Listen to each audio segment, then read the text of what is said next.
Sejam muito bem-vindos a mais um episódio do nosso BíbliaCast. E hoje, minha gente, é dia de finalizarmos o livro de Ezequiel. Por fim, nós vamos ler Ezequiel 45, 46, 47 e 48 e, com isso, acabar o livro de Ezequiel e conversarmos depois, né, no final, fazer a nossa análise de tudo que a gente vai estar lendo hoje, tá? Então já te convido para você ficar com a gente até o final e abrir também a sua Bíblia aí em Ezequiel 45, a divisão da terra. Quando vocês distribuírem a terra como herança, apresentem ao Senhor, como distrito sagrado, uma porção da terra, com 12,5 km de comprimento por 10 quilômetros de largura. Toda essa área será santa. Desse terreno, uma área quadrada de 250 metros de lado servirá para o santuário, com 250 metros ao redor para terreno aberto. Desse terreno, uma área quadrada de 250 metros de lado servirá para o santuário, com 25 metros ao redor para terreno aberto. No distrito sagrado, separe um terreno de 12,5 km de comprimento por 5 quilômetros de largura. Nele estará o santuário, o lugar santíssimo. Esta será a porção sagrada da terra para os sacerdotes, os quais ministrarão no santuário e se aproximarão para ministrar diante do Senhor. Será um lugar para as suas casas, bem como lugar santo para o santuário. Uma área de 12,5 km de comprimento por 5 quilômetros de largura pertencerá aos levitas, os quais servirão no templo. Esta será a propriedade deles para ali viverem. Como propriedade da cidade, vocês darão uma área de 2,5 km de largura por 12,5 km de comprimento, adjacente à porção sagrada. Ela pertencerá a todo o povo de Israel. O príncipe possuirá a terra que fica dos dois lados da área formada pela porção sagrada e pela propriedade da cidade. Ela se estenderá do lado oeste na direção oeste e no lado leste na direção leste, indo desde a fronteira ocidental até a fronteira oriental, que é paralela a uma das porções tribais. Essa terra será sua propriedade em Israel. Os meus príncipes já não oprimirão o meu povo, mas distribuirão a terra ao povo de Israel de acordo com as suas tribos. Assim diz o soberano Senhor: vocês já foram longe demais, ó príncipes de Israel. Abandonem a violência e a opressão e façam o que é justo e direito. Parem de apossar-se do que é do meu povo, declara o soberano Senhor. Usem balanças honestas, efa honesto e bato honesto. O efa e o bato devem ser iguais. O bato terá 1/10 de um homer, e o efa deve ser a medida padrão para os dois. O ciclo deve ser de 20 geras, 20 ciclos mais 25 ciclos mais 15 ciclos equivalem a uma mina. Esta é a oferta sagrada que vocês apresentarão: um cesto de efa de cada homer de trigo e um cesto de efa de cada homer de cevada. A porção designada de azeite, medida pelo bato, é de 1/10 de bato de cada coro, que consiste em 10 batos ou um homer, pois 10 batos equivalem a um homer. Também se deve tomar uma ovelha de cada rebanho de 200 ovelhas das pastagens bem regadas de Israel. Tudo isso será usado para as ofertas de cereal, os holocaustos e as ofertas de comunhão, para fazer expiação pelo povo, declara o soberano Senhor. Todo o povo da terra participará nessa oferta sagrada para o uso do príncipe de Israel. Será dever do príncipe fornecer os holocaustos, as ofertas de cereal e as ofertas derramadas nas festas da lua nova e nos sábados, em todas as festas fixas do povo de Israel. Ele fornecerá as ofertas pelo pecado, as ofertas de cereal, os holocaustos e as ofertas de comunhão, para fazer expiação em favor do povo de Israel. Assim, diz o soberano Senhor, no primeiro dia do primeiro mês você apanhará um novilho sem defeito e purificará o santuário. O sacerdote apanhará um pouco do sangue da oferta pelo pecado e o colocará nos pilares do templo, nos quatro cantos do beiral superior do altar e nos pilares do pátio interno. Você fará o mesmo no sétimo dia do mês, em favor de qualquer pessoa que pecar sem intenção ou por ignorância.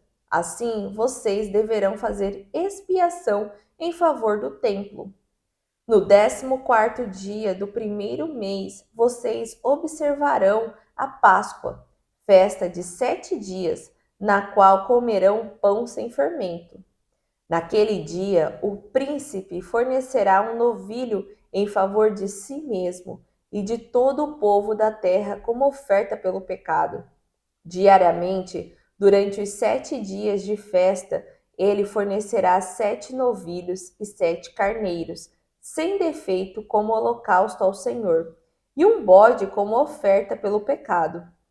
Ele fornecerá como oferta de cereal um efa para cada novilho e um efa para cada carneiro, com um hin de azeite para cada efa. Durante os 7 dias da festa, que começa no 15º dia do sétimo mês, ele trará as mesmas dádivas para as ofertas pelo pecado, os holocaustos, as ofertas de cereal e o azeite. Ezequiel 46. Assim diz o soberano Senhor: a porta do pátio interno que dá para o leste ficará trancada nos 6 dias úteis, mas no sábado e no dia da lua nova será aberta. O príncipe, vindo do pátio externo, entrará pelo pórtico da entrada e ficará junto ao batente. Enquanto isso, os sacerdotes sacrificarão os holocaustos e as ofertas de comunhão dele. Ele adorará ao Senhor na soleira da entrada e depois sairá, mas a porta não será fechada até a tarde. Nos sábados e nas luas novas, o povo da terra adorará ao Senhor junto à entrada que leva à porta. O holocausto que o príncipe trouxer ao Senhor no dia de sábado deverá ser de 6 cordeiros e um carneiro, todos sem defeito.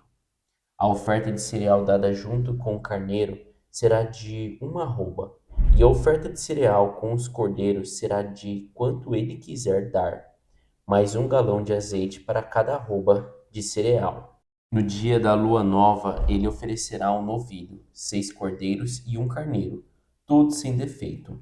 Como oferta de cereal, ele fornecerá uma arroba com o novilho, uma arroba com o carneiro e com os cordeiros, quando ele quiser dar mais 1 galão de azeite para cada arroba de cereal.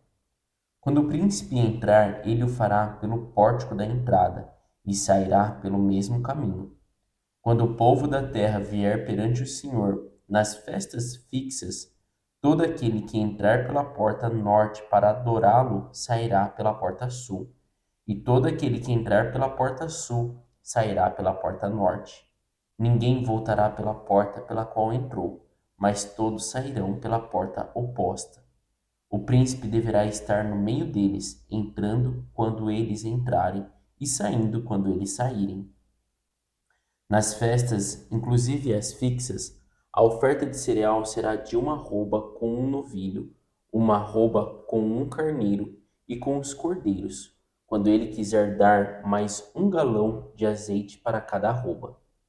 Quando o príncipe fornecer uma oferta voluntária ao Senhor, seja holocausto, seja oferta de comunhão, a porta que dá para o leste será aberta para ele. Ele oferecerá seu holocausto ou suas ofertas de comunhão, como faz no dia de sábado. Então ele sairá, e depois de ter saído, a porta será trancada. Diariamente vocês fornecerão um cordeiro de 1 ano sem defeito como holocausto ao Senhor. Manhã após manhã vocês o trarão. Com ele vocês também trarão, manhã após manhã, uma oferta de cereal de 1 cesto de arroba e 1/3 de galão de azeite para umedecer a farinha. A apresentação dessa oferta de cereal será feita em obediência a um decreto perpétuo. Assim, o cordeiro, a oferta de cereal e o azeite serão trazidos manhã após manhã para o holocausto, que será apresentado regularmente. Assim diz o soberano Senhor: se da sua herança o príncipe fizer um presente a um de seus filhos, este pertencerá também aos seus descendentes, será propriedade deles por herança. Se, porém, da sua herança ele fizer um presente a um dos seus escravos, o escravo poderá mantê-lo consigo até o ano da liberdade.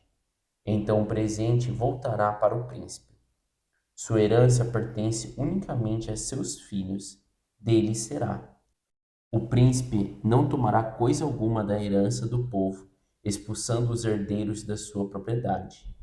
Dará a seus filhos a herança daquilo que é sua própria propriedade, para que ninguém do meu povo seja separado de sua propriedade. Depois o homem me levou pela entrada existente ao lado da porta, até os quartos sagrados que davam para o norte, os quais pertenciam aos sacerdotes, e mostrou-me um local no lado oeste. Ele me disse: este é o lugar onde os sacerdotes cozinharão a oferta pela culpa e a oferta pelo pecado, e assarão a oferta de cereal, para levá-las ao pátio externo e consagrar o povo. Ele então me levou para o pátio externo e me fez passar por seus 4 cantos, e em cada canto via um pátio. Eram pátios fechados, com 20 metros de comprimento e 15 metros de largura. Os pátios dos 4 cantos tinham a mesma medida. Em volta de cada um dos 4 pátios, pelo lado de dentro, havia uma saliência de pedra, com lugares para fogo construídos em toda a sua volta debaixo da saliência.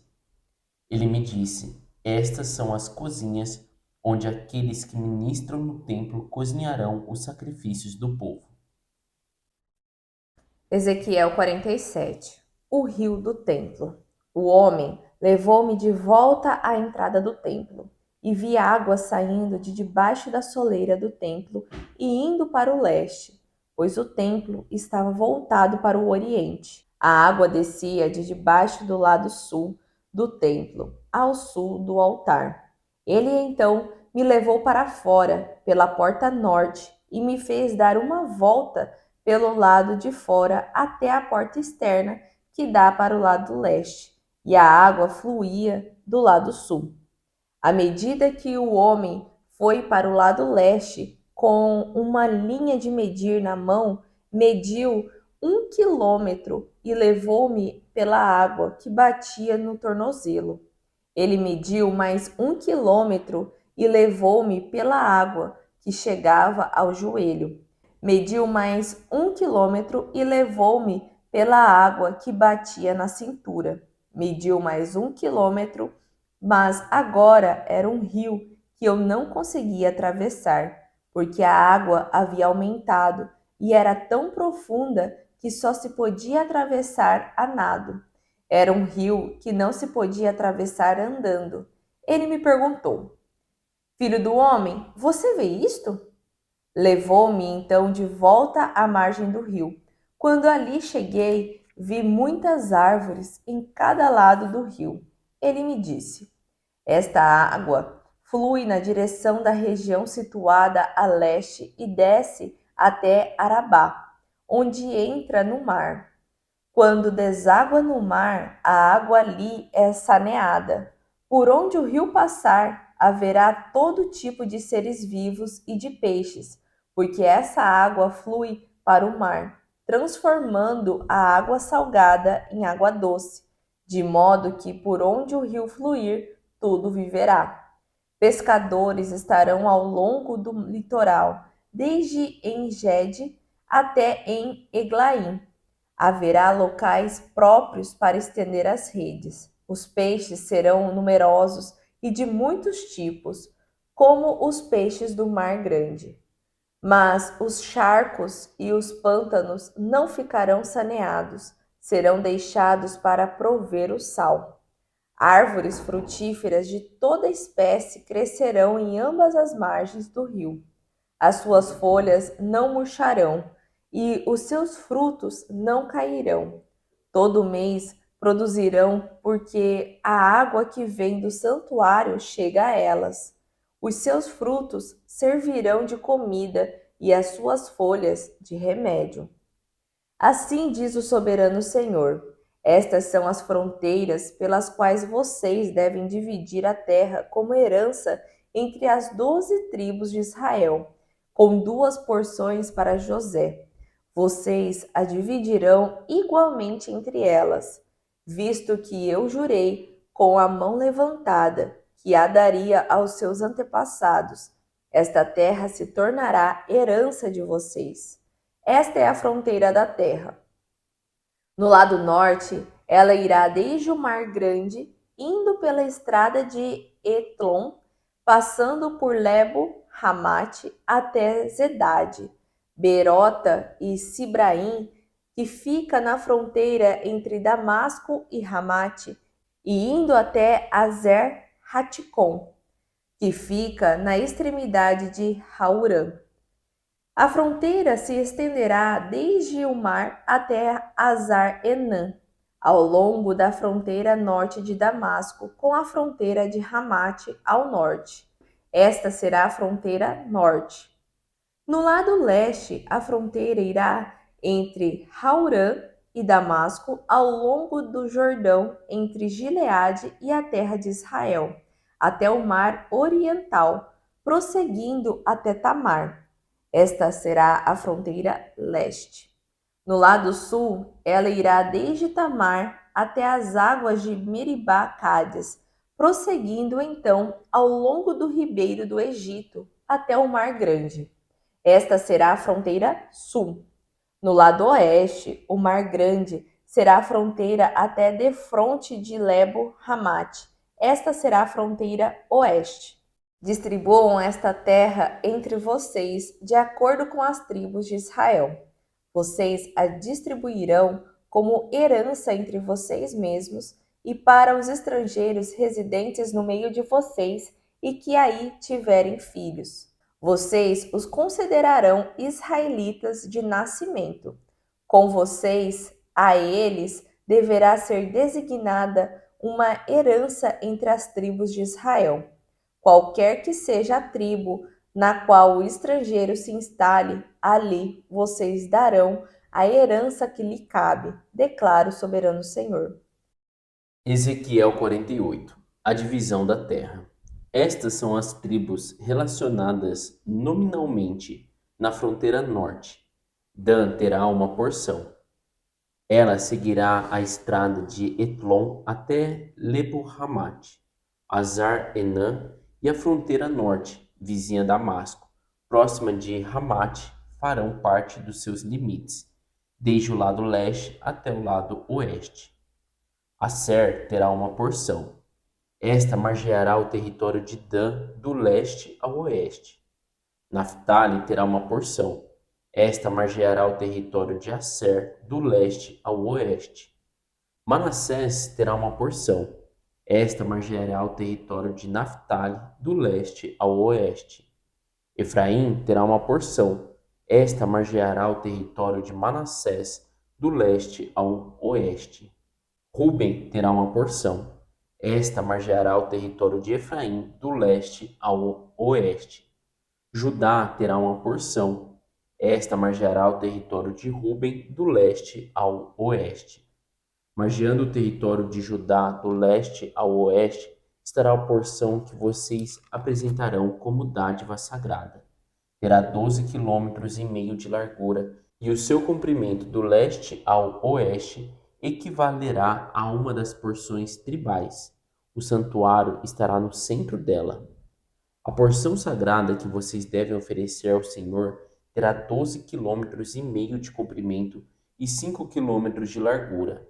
Esta será a porção sagrada para os sacerdotes. Terá 12,5 km de comprimento no lado norte, 5 km de largura no lado ocidental, 5 km de largura no lado oriental e 12,5 km de comprimento no lado sul. No centro dela estará o santuário do Senhor. Pertencerá aos sacerdotes consagrados, os zadoquitas, que foram fiéis em me servir e não se desviaram como fizeram os levitas quando os israelitas se desviaram. Será um presente especial para eles da porção sagrada da terra, uma porção santíssima, margeando o território dos levitas. Ao longo do território dos sacerdotes, os levitas terão uma área de 12,5 km de comprimento e 5 km de largura. Seu comprimento total medirá 12,5 km e sua largura 5 km. Eles não a venderão nem trocarão parte alguma dela. Essa área é a melhor de todo o território e não poderá passar para outras mãos, porque é santa para o Senhor. A área restante, 2,5 km de largura e 12,5 km de comprimento, será para o uso comum da cidade, para casas e para pastagens. A cidade será o centro dela e terá estas medidas: o lado norte, 2.250 metros; o lado sul, 2.250 metros; ao lado leste, 2.250 metros; e ao lado oeste, 2.250 metros. A cidade terá uma área livre de 125 metros ao norte, 125 metros ao sul, 125 metros a leste e 125 metros a oeste, que servirá para pasto. O restante da área ao longo da porção sagrada será de 5 km no lado leste e 5 km no lado oeste. Suas colheitas fornecerão comida para os trabalhadores da cidade. Estes poderão vir de todas as tribos de Israel.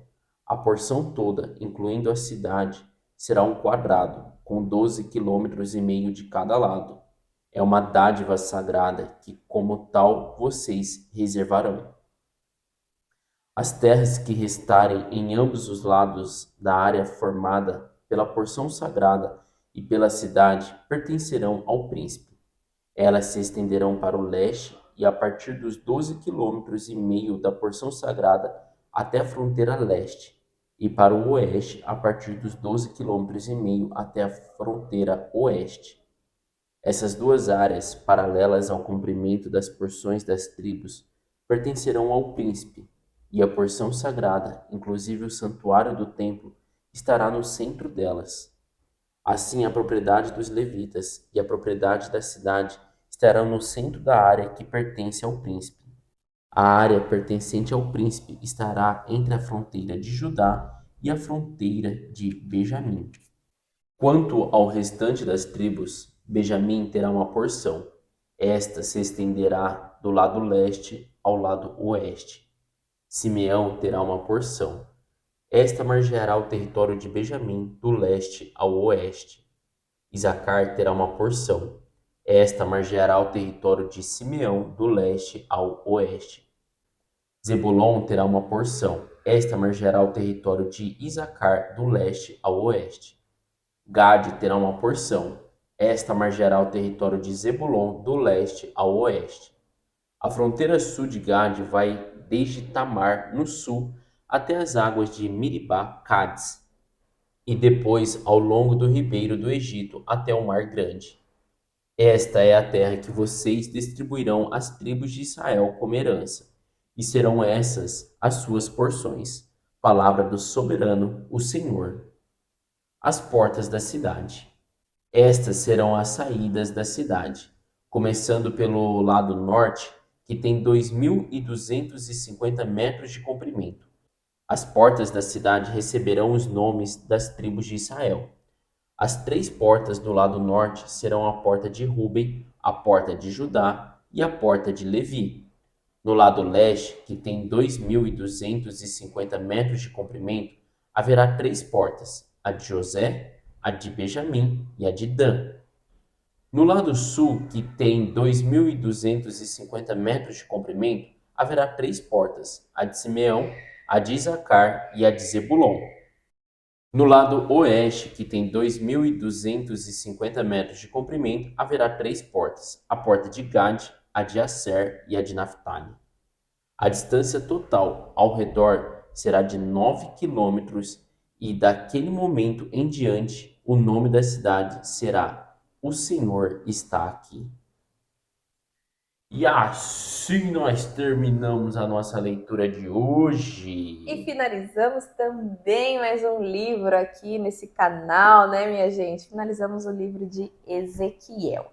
E começando ali, né, falar sobre a nossa leitura de hoje, que começamos no Ezequiel 45, falando sobre a divisão da terra.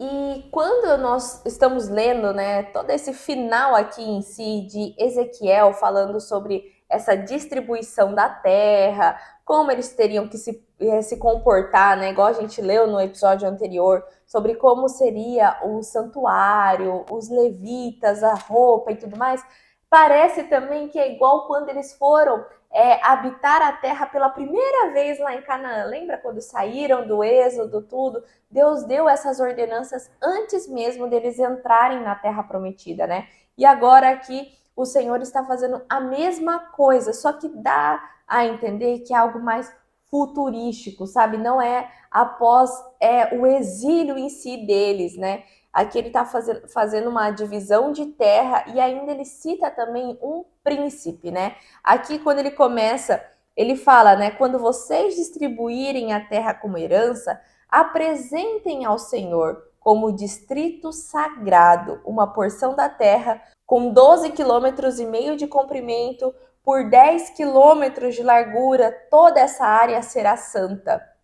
E aí, né, ele continua mostrando ali sobre como seria essa divisão de terreno, de lugar santo, como que seria as porções para os sacerdotes também. Então é igualzinho quando eles saíram lá do êxodo lá do Egito, né? E depois ele fala, né, uma área de 12,5 km de comprimento por 10 quilômetros de largura pertencerá aos levitas, os quais servirão no templo. Esta será a propriedade deles que ali viverem. Lembra que os levitas também eles não trabalhavam, eles não tinham, vamos dizer assim, uma herança em si. Era o Senhor mesmo que determinava dentro da divisão das tribos, né, o que iria pertencer referente a uma porção de cada tribo, né? Vamos dizer assim, a tribo de Dan cederia um pedaço para os levitas. A tribo de Benjamim cederia mais um pedaço.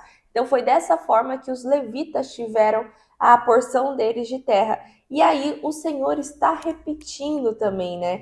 E aí depois ele coloca, né, que essa vai ser a terra de propriedade dos israelitas, né? Os meus príncipes já não oprimirão mais o meu povo, mas distribuirão a terra ao povo de Israel de acordo com suas tribos. Porque o que dá a entender também? Esses príncipes que oprimiam eram os reis, que querendo ou não, o Senhor colocava no poder, né? E aqui ele está mostrando, olha, não vai ter mais esses príncipes. Tanto é que depois, mais para frente, ele fala, né? Vocês já foram longe demais, ali no versículo 9. Ó príncipes de Israel, abandone a violência e a opressão e façam o que é justo e direito. Parem de apossar-se do que é do meu povo, declara o soberano Senhor. E aí ele coloca o que eles precisavam usar, né? Balanças honestas, quanto que seria para cada quilo, vamos dizer assim, né? Olha, pro azeite é tanto que você vai usar, pro homer é tanto. Então ali ele foi descrevendo, né? E falando que estas seriam as ofertas sagradas que eles apresentariam, né? Um cesto de efa de cada homer de trigo e um cesto de efa de cada homer de cevada. E ali ele continuou e falou que será dever do príncipe, né? Esse príncipe, quando ele coloca no 17, já dá a entender que é Jesus Cristo, porque ali ele fala, né, que o príncipe seria o dono ali da terra de Israel, né? E seria dever do príncipe fornecer os holocaustos, as ofertas de cereal e as ofertas derramadas nas festas de lua nova e nos sábados, em todas as festas fixas do povo de Israel. Ele fornecerá as ofertas pelo pecado, as ofertas de cereal, os holocaustos e as ofertas de comunhão para fazer expiação em favor do povo de Israel. E aí é onde também a gente para analisar e fala quem que tem esse poder em si, né, para fazer expiação em favor de toda a população, né? Seria Jesus Cristo. Então ali ele continua depois descrevendo qual seria as ofertas, né? O que seria feito diariamente, o que teria que oferecer nas festas dos 7 dias e tudo mais. E como a Sayuri falou, né, esses capítulos de Ezequiel, do final de Ezequiel aqui, ele é uma visão, né? Ezequiel ele foi um grande profeta, né? Ele profetizou muitas coisas que estavam acontecendo com Israel naquela época, né? E que ainda iriam acontecer com Israel. E aqui já é uma profecia de restauração, mas a gente tem que entender que é uma restauração divina. É uma coisa que Israel não ia passar daqui 30 anos, 70 anos, 100 anos. Isso daqui são visões de que ainda nem aconteceram. Então, assim, tem muita leitura aqui, né, do capítulo 46, 47, ali 48, que tem muita semelhança também quando a gente lê lá o final em Apocalipse, que fala sobre já a visão ali de um dos discípulos, né, de Cristo ali, né, que foi João. Então, João tem visões semelhantes que o anjo leva ele também no céu e vê ali vamos dizer assim, a Israel glorificada, a nova Israel, né? E aqui é muito legal porque tem, né, semelhança com o que Ezequiel viu naquela época, antes da vinda de Cristo, né? Ezequiel nem chegou ali conhecer Cristo, né, Jesus Cristo, nem chegou ali saber realmente quem que era aquele príncipe e tal, mas o que ele viu nessas visões, ele relatou e deixou aqui pra gente, né? Então, eu acho muito bacana que às vezes o povo estava muito preocupado querendo saber o que aconteceria com eles daqui 30, 70 anos. Mas aqui Ezequiel fala assim: olha, eu não sei o que vai acontecer com a gente, talvez daqui 30, 70 anos, como vai ser a restauração de Israel, mas eu posso falar para vocês sobre a restauração eterna, né? Então, assim, isso que me chama a atenção. Então, aqui, tanto o 46, o 47, o 48, ele vai detalhando sobre o que Ezequiel está vendo nessa Israel glorificada, né? Então aqui ele fala sobre um príncipe tá à porta, que por qual porta ele vai entrar, por qual porta as pessoas devem entrar, como devem ser feitos os sacrifícios, né? Ali até no 47 ele fala sobre as águas que saíam do templo, que eram águas de vida ali, né? Então ele coloca ali, descreve que essa água no começo ela era rasinha e de repente ela ficava profunda. Até ele explica um pouco melhor sobre essa água, fala sobre as fronteiras da terra ali, de como que vai ser. Enfim, a gente pode detalhar um pouquinho mais aqui sobre cada capítulo, mas assim, é legal a gente entender que esses capítulos estão falando de uma Israel futura, de uma Israel glorificada depois da volta de Cristo, né? Nós não sabemos quando será essa volta, tem muita especulação, né? Cristo está voltando. Na verdade, ao meu ver, Cristo volta para cada um, cada vez que alguém morre, Cristo voltou para aquela pessoa, né? Então, assim, nós não sabemos, pode ser aí que ainda realmente aí a volta de Cristo para toda a humanidade, seja daqui 100, 200, isso não importa, né? Assim, é legal que a Bíblia ele não relata, Cristo vai voltar, porque isso não é para gerar em nós uma angústia, uma aflição ou um medo, mas aqui a gente vê a Bíblia o tempo inteiro tratando de uma Israel glorificada, né? Sobre uma volta, quando as coisas vão acontecer de forma ordenada, de forma que vai honrar as 12 tribos. Então, é isso realmente assim que a Bíblia coloca como sendo importante para o nosso entendimento, né? E a intenção também não é causar um pavor e nenhuma ansiedade em ficar querendo adivinhar quando que Cristo está voltando, né? Quando que isso aqui vai acontecer. o Senhor escreve, né? O Senhor relata, o Senhor diz como vai acontecer. Mas a todo momento, o que, que a gente tem? A gente tem o presente e o hoje. O que a gente pode fazer? Caminhar segundo as Escrituras. A gente já viu aqui, ó, a gente já está quase entrando no Novo Testamento, né? Então a gente já pôde aprender muitas condutas que agrada ao Senhor e que desagrada, né? Então antes mesmo da gente ficar vendo essas coisas apocalípticas, né? Que é coisas de visão do futuro, né? Apocalipse em si não é a destruição do mundo ou o que é. É uma visão de futuro que vai acontecer, que o Senhor já colocou aqui sobre essa parte de restauração em si, né? Onde o povo dele vai ser glorificado mesmo.